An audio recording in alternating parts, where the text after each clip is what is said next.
সবাইকে শুভেচ্ছা। আজ আমরা দেখব কিভাবে এক্সচেঞ্জ সার্ভার থেকে মেইল বক্স তৈরি করতে হয় এবং কিভাবে মেইল আদান প্রদান করতে হয় একটি আইডি থেকে অন্য আইডির মধ্যে। আমরা এই যেটি দেখতে পাচ্ছি এটি মূলত এক্সচেঞ্জ সার্ভারের একটি ব্রাউজার আমরা এখানে ওপেন করে রেখেছি। আমরা এখানে সবার আগে লিখব https://SIEM on অর্থাৎ আমাদের পিসির নাম .exchange.com অর্থাৎ আমাদের ডোমেইনের নাম। এরপর আমরা এখানে একটি স্ল্যাশ দিয়ে আমরা দিব ইসিপি মানে এক্সচেঞ্জ কন্ট্রোল প্যানেল। আমরা এই এক্সচেঞ্জ কন্ট্রোল প্যানেল এটি মূলত অ্যাডমিনদের জন্য। আমরা পাশাপাশি এখানে আরেকটি ট্যাব খুলব এবং এই ট্যাবে আমরা এখানে দিব, আমরা এখানে একইটা দিয়ে শুধুমাত্র শেষে OWA দেব। OWA মানে আউটলুক ওয়েব অ্যাপস, অর্থাৎ এটি হলো ক্লায়েন্ট পার্ট, অর্থাৎ এখানে ক্লায়েন্টরা কাজ করবে। আমরা যেখানে ছিলাম আমরা এখানে দেখতে পাচ্ছি ডোমেইন/ইউজার নেম, আমাদের ডোমেইনের নাম exchange/the-administrator। আমরা সাইন ইন দিলাম। আমরা একইভাবে এখানেও সাইন ইন দিলাম। দেখুন আমাদের এখানে প্রবেশ করার পরে আমরা দেখতে পাচ্ছি এখানে বাই ডিফল্ট একটি ইউজার আছে অ্যাডমিনিস্ট্রেটর নামে, অর্থাৎ অ্যাডমিন হিসেবে। এখানেও দেখতে পাচ্ছি আমরা অ্যাডমিন হিসেবেই লগ ইন করা আছে। আর একই সঙ্গে আমরা দেখতে পাচ্ছি এখানেও ক্লায়েন্ট পার্টেও এখানেও কিন্তু অ্যাডমিনিস্ট্রেটর আছে। প্রথমে মেইল বক্স কিভাবে তৈরি করতে হয়, আমরা এখানে এই যে উইন্ডোটি দেখছি এখানে এক্সচেঞ্জ অ্যাডমিন সেন্টার এর একদম প্রথমে যেটা রিসিপিয়েন্টস এই অপশনে থাকা অবস্থায় প্রথমটি যেটি মেইল বক্স এখানে থাকা অবস্থায় আমরা এখানে এসেই যে একটি প্লাস চিহ্ন পাচ্ছি, এই প্লাস চিহ্নে আমরা ক্লিক করলে আমরা কিন্তু নিউ ইউজার মেইল বক্স নামে একটা অপশন পাচ্ছি। এখানে গেলে আমরা মেইল বক্স তৈরি করতে পারবো। আমরা ইউজার মেইল বক্স তৈরি করব। আমাদের যদি এখানে দুইটি অপশন আছে, একটি হলো এক্সিস্টিং ইউজার আর একটি আছে নিউ ইউজার, অর্থাৎ আমরা নতুন ইউজার তৈরি করব নাকি আমরা এক্সিস্টিং ইউজার এই বিষয়টি আমরা একটু আমাদের ডোমেইন কন্ট্রোলারে যে দেখে আসি। আমরা এই যেটি আছে এটি মূলত এক্সচেঞ্জ সার্ভার, আমরা ডোমেইন কন্ট্রোলার অর্থাৎ যে ডোমেইন কন্ট্রোলারের অধীনে এক্সচেঞ্জ সার্ভারটি সংযুক্ত সেই ডোমেইন কন্ট্রোলারে একটু যাব। দেখুন আমরা আমাদের ডোমেইন কন্ট্রোলারে আসলাম। দেখুন এখানে ডোমেইন কন্ট্রোলারের টুলস অপশন থেকে active directory users and computers অপশনের ভিতরে এই যে ডোমেইনের উপরে ডাবল ক্লিক করলে যে অংশগুলো বের হয় এখানে একদম সর্বশেষে ইউজার্স নামে একটি অপশন আছে। এই ইউজার্সের ভিতরে দেখুন আমাদের ভার্চুয়াল আর্ট বিডি অর্থাৎ আমাদের চ্যানেলের নামে একটি ইউজার তৈরি করা আছে। আমরা এই ইউজারটিকে ওখানে অ্যাড করতে পারবি যদি এক্সিস্টিংটা নেই, আর যদি নিউ দেই তাহলে সম্পূর্ণ নতুনভাবে। আমরা প্রথমটি এই যেটি আমাদের আছে এটি অ্যাড করব। আমরা এক্সচেঞ্জ সার্ভারে চলে যাই।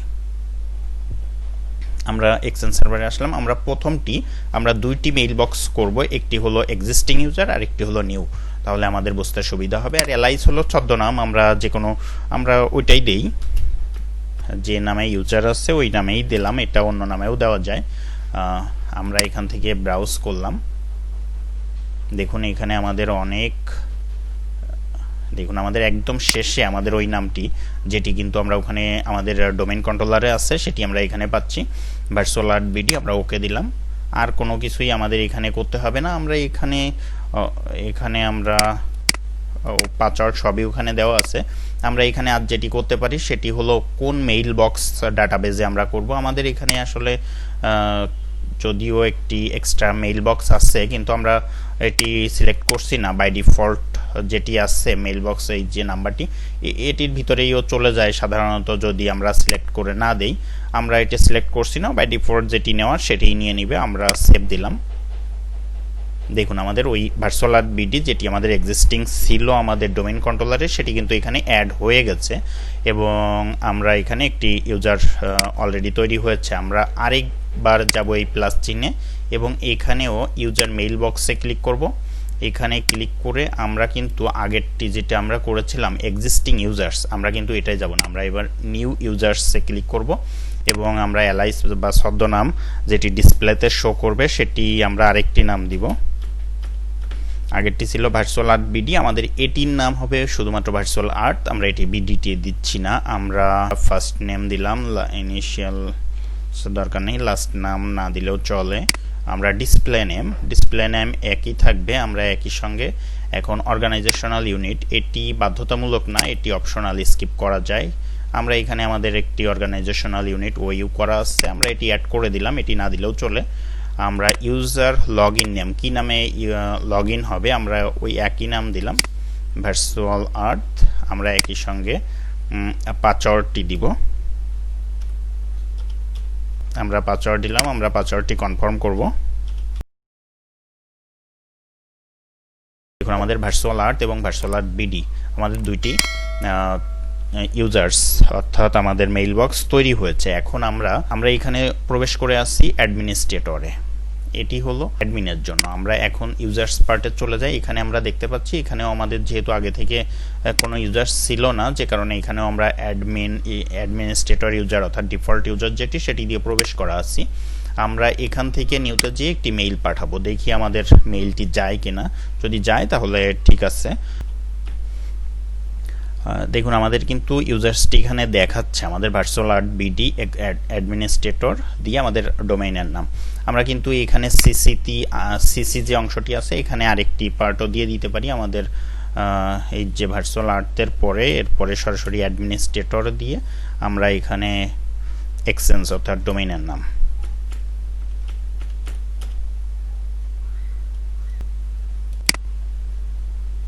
দেখুন আমরা দুইটিতে অর্থাৎ আমরা জানি একসঙ্গে আমরা অনেক মেইল পাঠাতে পারি, আমরা বারবার প্রত্যেকটিতে আলাদা করে না পাঠিয়ে আমরা দুইটিতে একসঙ্গে করে পাঠালাম। আমরা সাবজেক্ট দিলাম হ্যালো, আমরা এখানে একটি মেইল লিখব।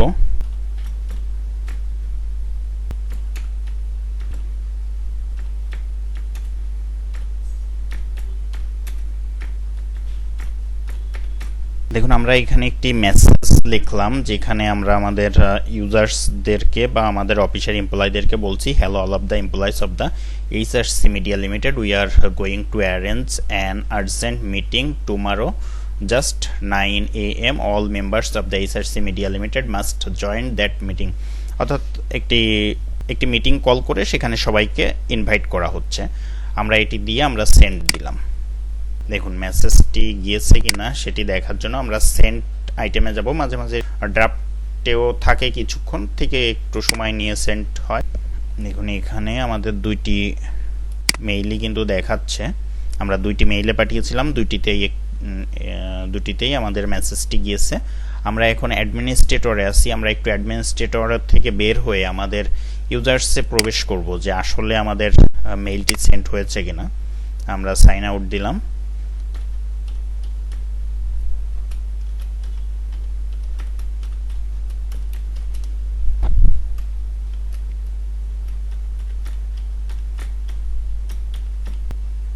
আমাদের ইউজারের নাম দিলাম, আমরা এবার একটি পাসওয়ার্ডটি দিব।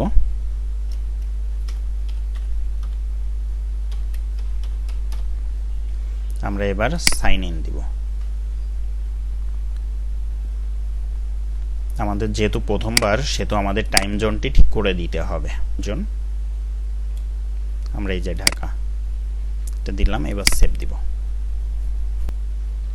দেখুন আমাদের এটি সম্পূর্ণ নতুন একটি ইউজার্স এবং এখানে এসে কিন্তু আমরা দেখতে পাচ্ছি যে আমরা ওখান থেকে যে মেইলটি পাঠিয়েছিলাম আমাদের অ্যাডমিনিস্ট্রেটর থেকে যে আইডিটি যেটি পাঠানো হয়েছিল সেটি কিন্তু আমাদের সেই মেসেজটি কিন্তু এখানে এসেছে। যাই হোক আজকের মতো টিউটোরিয়াল এ পর্যন্ত। ধন্যবাদ সবাইকে সঙ্গে থাকার জন্য। পরবর্তীতে দেখা হবে আবার নতুন কোনো টিউটোরিয়ালে।